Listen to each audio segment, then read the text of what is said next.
Hello YouTube, and welcome to my backyard. This right here is a table that I use for repotting my Nepenthes and among other plants. And today I have a Nepenthes alata here, a fairly common plant, but it is in need of some repotting. The old media is starting to break down and get compacted, along with getting algae and other things growing in it, and the new growth points on the plant are not looking so happy. So I'm going to be repotting it in hopes that I can perk it up a little bit. Alright, so let's get started with this repotting. A few of the things that I like to use, most important is Sphagnum Moss. This is the bread and butter of repotting your Nepenthes. For smaller Nepenthes, I would even repot them in just Sphagnum Moss, simply because smaller pots tend to dry out so quickly. I like to keep my plants nice and wet. I don't like to ever fear them drying out because it doesn't spell well for carnivorous plants, as you might know. So Sphagnum Moss is very important. I get the Spagna Moss brand. Sometimes I'll get the compressed bricks, sometimes I'll get bales like I have here.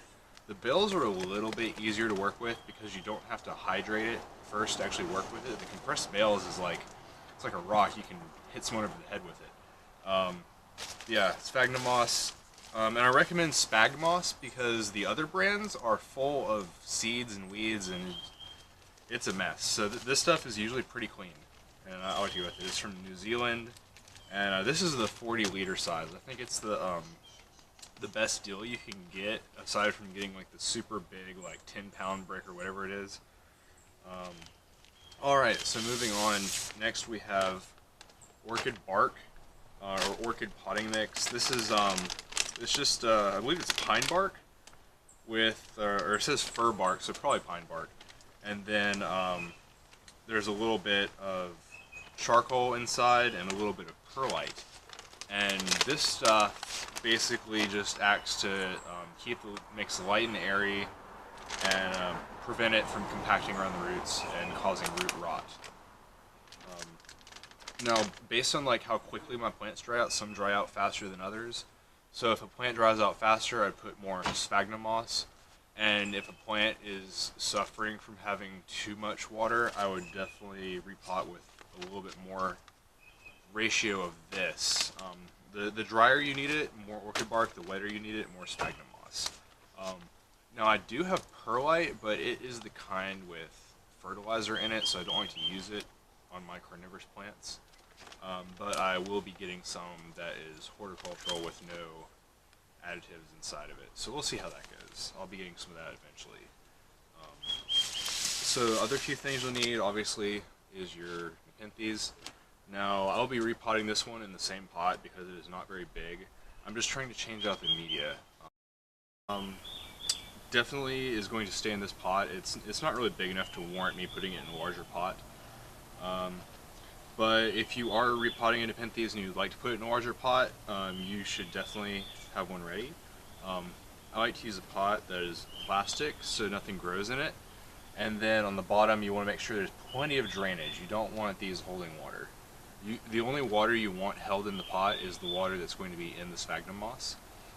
So, yeah, also if you're repotting your Nepenthes and you take it out and it's just completely root bound, you'll probably want to put it in a larger pot. I've noticed a few of my Nepenthes have more prolific root systems than others. And sometimes when you go to repot them, it doesn't look like they need a bigger pot, and you unpot it, and the whole thing is just root bound with the black fibrous roots, and that's when you know. Next up, we will need some water. Now, the water that I recommend is reverse osmosis deionized water. Some people's tap water has a low enough TDS. I'm pretty sure the tap water here in Mississippi, or not Mississippi, but this section of the city of Gulfport that I'm in is pretty clean tap water. My deionization resin lasts forever. I'll show you someday how that looks. But moving on, so I have a pitcher of deionized water, and then I have a bowl of deionized water. And this is pretty much everything you need to get started. So now I'm going to show you what must be done.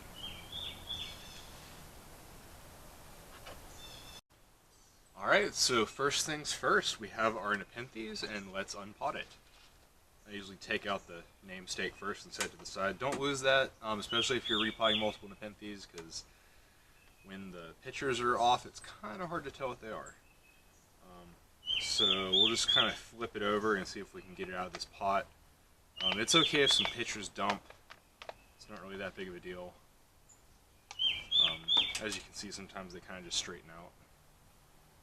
Alright, so this is our unpotted Nepenthes, and I don't really see any roots going to the edge. Maybe a couple. Maybe there's a few in here, but it's not a lot. So what you do is you take your Nepenthes and you're going to put it in your bucket of water or whatever water you have around. And this is just to kind of loosen up the media. And what you're going to do is you're just going to kind of like gently massage it until all of the Sphagnum Moss kind of falls apart. And you're left with the roots. So it's just kind of filling the bowl up with Sphagnum Moss, kind of pulling away all the top layer. Being very gentle, trying not to tear any roots. And I want to be extra gentle just because I can tell by the way this is growing the roots are not the happiest. That's why we are repotting it today. And I feel like I've separated a good amount, and the pitcher plant's not really standing up on its own anymore. So now I'm just going to kind of pick it up, kind of let any moss that's hanging on kind of fall away, take note of where the roots are, and pull it out, set the plant aside. I'm just going to pull out some of this moss right here. This is old moss. It's filling up the bowl. We're just going to kind of set that to the side.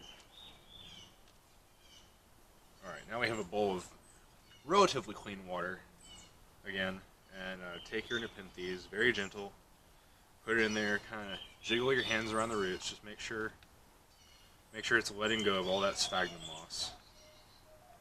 Try not to break any roots. They're very fragile, super tiny, they're thin, black, and stiff. They don't really bend that well. I mean, they bend better than orchid roots, but it's not really something you want to be playing around with. And they just snap so easily.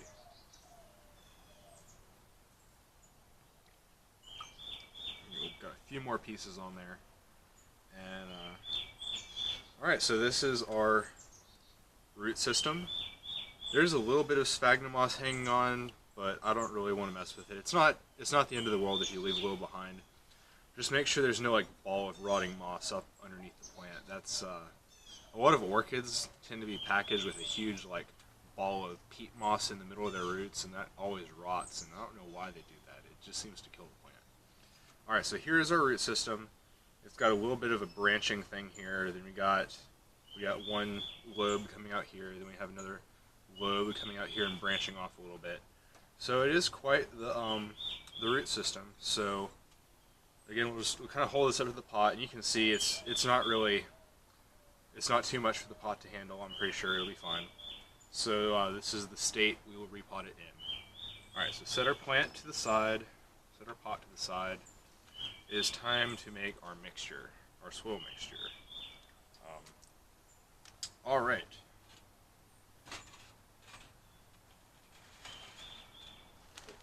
So first, take kind of a handful of Spagna Moss. That looks like a pretty good amount, and like in the dry form, it needs to roughly fill the pot.